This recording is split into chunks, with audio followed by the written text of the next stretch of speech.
Small town drama. Be patient with me here. I sure lack a talent in storytelling. This happened about 4 years ago, and now that my mom is no longer at her current job, I feel I can post about this incident. To give you some of a background, I live in a somewhat small town. My family has lived here for years.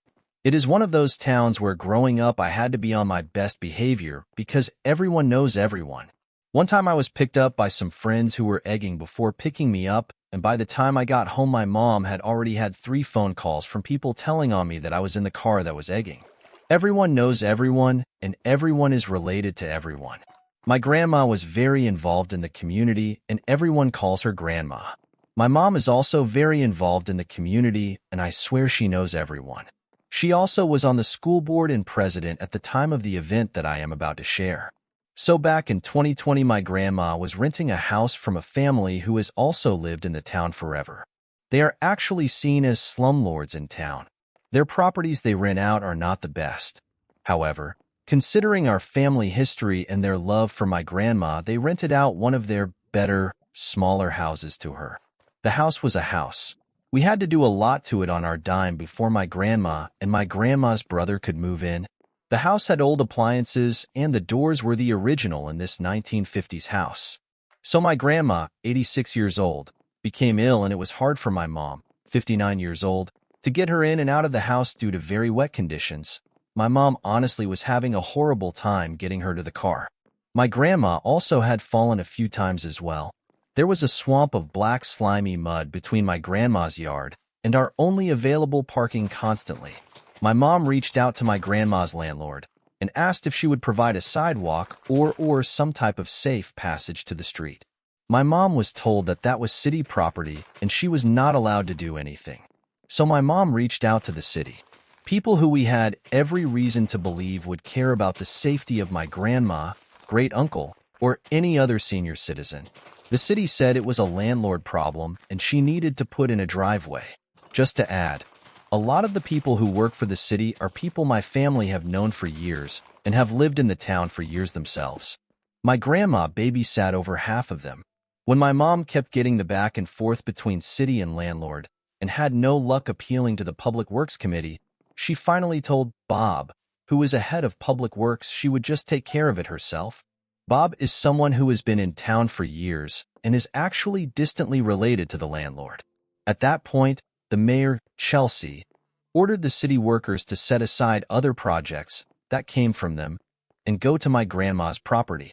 Nothing was done to improve the situation. They spent the day putting in dirt, grass seed, straw, and huge boulders that made access to our only parking spot even more difficult. It was February, no grass was going to grow, lol. Also, the mayor, Chelsea, is someone who we grew up with in town. She is someone who went to high school with my older cousins and is actually distantly related to my family. She was new as mayor and has kids in high school, and her husband owns a business in town. She used to actually be neighbors to my aunt. She is not the brightest bulb in the tanning bed. She also is the typical mean girl. When my mom got off of work the day they put the dirt and grass seed down, she called my grandma. She was crying. My grandma said that the city may as well have thrown dirt in her face because they only made the problem worse. My mom's next step was to attend the alderman meeting, provide pictures of our problem and the action taken, and ask to approve that expenditure and how did it address our problem. After being confronted publicly, the mayor said it was she who ordered the action. Then she stated that she would have the guys go look at it again. The only action taken upon their return was moving the boulder back so it wasn't so close to the street. At this point, the mayor came after my mom both personally and professionally. I feel the mayor honestly felt threatened by my mom. The mayor also wanted to show off and show she was going to put my mom in her place, I guess. My mom was constantly told she should run for mayor as well. My mom worked at a pharmacy in town. The mayor and her friend, who is our neighbor and my mom's old friend, I live next door to my parents, would call and complain about my mom. My mom said when they would come to the pharmacy to pick up their meds, she would be completely blank and just say what she needed to say and check them out. In the meantime, it was election time, and the mayor was up for re-election. The mayor was criticized a lot due to her lack of knowledge regarding codes, policies, and her having multiple conflicts of interest due to appointing her friends and family to committees. Also, she constantly put out posts on FB with many grammatical and spelling errors. It was embarrassing for our town, to be honest. My mom helped her opponent campaign and helped him at the polls. The mayor then wrote some letter and sent it to everyone in town, creating a rumor saying my mom was drinking at the polls when voting was going on. Me and my dad laughed so hard at this one due to my mom having a total of like 5 drinks in her life. Also in the letter they wrote that my mom should not be the president of the school board, etc. due to this rumor. The harassment at her work got so bad that my mom's boss asked if something was going on due to the same women calling and complaining about her, and he thought it was odd because he did not see anything wrong with what she was doing, and my mom had never had a complaint before then. All of the sudden these women were calling constantly. They were even calling the pharmacy's corporate offices. My mom was so upset about it, they were ruining her reputation and talking smack around town, saying my mom and our family thought we would get special privileges from the city due to who we were. Our family finally fixed the problem ourselves. It required exactly $25 worth of gravel to create safe passage for my grandma. The aldermen were not aware because we really had our hands full trying to help my grandma get to an improved state of health, and thought since we had contacted Public Works, we thought they would have been made aware through city communications. One alderman drove by while my cousin was shoveling gravel. When the alderman understood what was really being asked, he helped shovel the gravel and told my grandma he was sorry. Now, back to when they first moved in. They were granted a contingent occupancy permit due to repairs that needed to be made. It was a good thing because my grandma had been led to believe this property had already been approved and had relinquished her current apartment. However, in the 8 months she has lived there, there had not been one follow-up visit to make sure any of these repairs were done. So the landlord was not being forced to make repairs. There were so many repairs that needed done. For instance, repairing the back stairs that are the second way out in case of fire.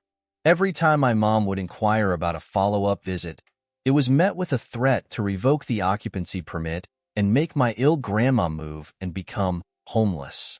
We had not asked for nothing more than what my grandma and great-uncle are entitled to as tenants. We were just looking out for our family. The mayor turned this into a show of power between her and my mom. I do not know why the landlord is not being made to comply, but we really know why. It is because they are related to the people who are supposed to hold the landlords accountable. We followed proper channels. We did not ask for any personal favors. Only what should be in place for all tenants, which is making sure properties are repaired when a contingent occupancy permit is granted. As far as enforcing the rules, that should have all been handled by the city occupancy permit officer, code enforcement officer, and the landlord. We should never have had to even ask. The mayor Chelsea ended up winning the election again. We had members of Chelsea's family going up our street at 10:30 p.m., honking their horns and screaming, "We won BDCH." Our neighbor who had young children actually recorded it and posted it on FB because they were upset because it had woken up their children.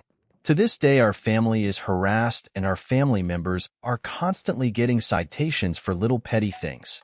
They cited my aunt while on hospice for her ramp they needed for her wheelchair. My aunt had to go to court while on hospice due to their harassment. Also, when me and my husband were having work done to our backyard and needed permits, it was a nightmare. Finally, I made my husband call and resubmit permits and use only his name and the address of our property, and that is when they finally pushed through our permits. I had not changed my name at the time. Talk about small town drama. This mayor is still the current mayor. Constantly, we see her breaking rules, and she continues to create conflicts of interest for herself. Were we the assholes in this situation? Should we just forget it and move on? Do we have the right to be mad still?